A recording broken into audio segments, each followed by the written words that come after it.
Boss season 7 ലൈവിൽ ഇപ്പോൾ നടന്നുകൊണ്ടിരിക്കുന്നത് ഷാനവാസും ആദിലയും നൂറയും ശൈത്യയും സംസാരിച്ചുകൊണ്ടിരിക്കുക. അനുമോളെക്കുറിച്ചാണ് സംസാരിക്കുന്നത്. ഷാനവാസ് പറയുന്നുണ്ട്, ഇന്ന് വരെ ഞാൻ അവൾക്കൊരു നല്ല കാര്യം ചെയ്തു കൊടുത്തിട്ട് ഒരു നന്ദി വാക്ക് പോലും എന്നോട് അവൾ പറഞ്ഞിട്ടില്ല. അവൾക്ക് വേണ്ടിയിട്ടാണ് ഞാൻ ബിഗ് ബോസിൻ്റെ വാണിംഗ് വരെ കേട്ടത്. നമ്മളിവിടെ ജെനുവിനായിട്ടാണ് നിൽക്കുന്നത്. അതുകൊണ്ട് തന്നെ അവളൊരു യൂസ് ആൻഡ് ത്രോ ആയിട്ടാണ് യൂസ് ചെയ്തിട്ടുള്ളതെന്ന് ശൈത്യ ഷാനവാസിനോട് പറഞ്ഞിട്ടുണ്ട്. അതറിഞ്ഞു കഴിഞ്ഞപ്പോഴാണ് ഞാൻ അവളിൽ നിന്ന് മാറാൻ തുടങ്ങിയത്. അവൾ നമ്മളെ കൺവിൻസ് ചെയ്യിപ്പിക്കുന്ന ഓരോ കാര്യങ്ങളും അങ്ങനെ പറഞ്ഞിട്ടാണ് കൺവിൻസ് ചെയ്യിപ്പിക്കുന്നതെന്നാണ് നൂറ പറയുന്നത്. ഇന്നലെ തന്നെ ഞാൻ അവളെ വിളിച്ച് സംസാരിക്കാമെന്ന് വിചാരിച്ചതാണ്.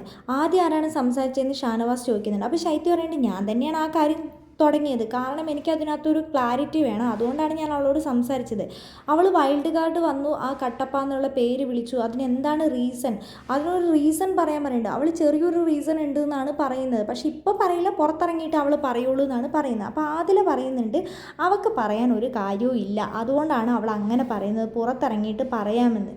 ബിഗ് ബോസ് വീട്ടിൽ അനുമോട് കുറ്റം പറയുന്നത് മാത്രം ആരും കാണുന്നില്ല. അവൾ കുറ്റം പറയുന്നുണ്ട്, പക്ഷെ അത് അവൾ ആരും കാണാതെയാണ് പറയുന്നത്. മൈക്ക് ഓഫ് ചെയ്തിട്ടൊക്കെയാണ് അവൾ പറയുന്നത്. പക്ഷെ അതൊന്നും പുറത്തേക്ക് വന്നിട്ടില്ല.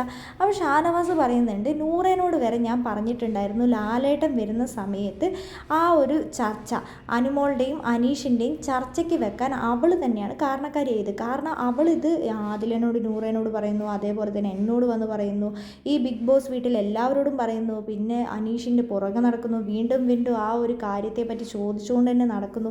അവൾ ശരിക്കും ഇത് പക്ക ഒരു ഗെയിം പ്ലാനാണ് ചെയ്തിട്ടുണ്ടായിരുന്നത്. അവൾക്കറിയായിരുന്നു ഇത് ലാലേട്ടൻ്റെ എപ്പിസോഡിൽ ചർച്ചാ വിഷയമാകുമെന്ന്. അതുകൊണ്ട് തന്നെയാണ് അന്ന് ലാലേട്ടൻ്റെ എപ്പിസോഡിൽ ഞങ്ങൾക്ക് ഗ്രാഫ് വരയ്ക്കാനൊരു തന്നിട്ടുണ്ടായിരുന്നു.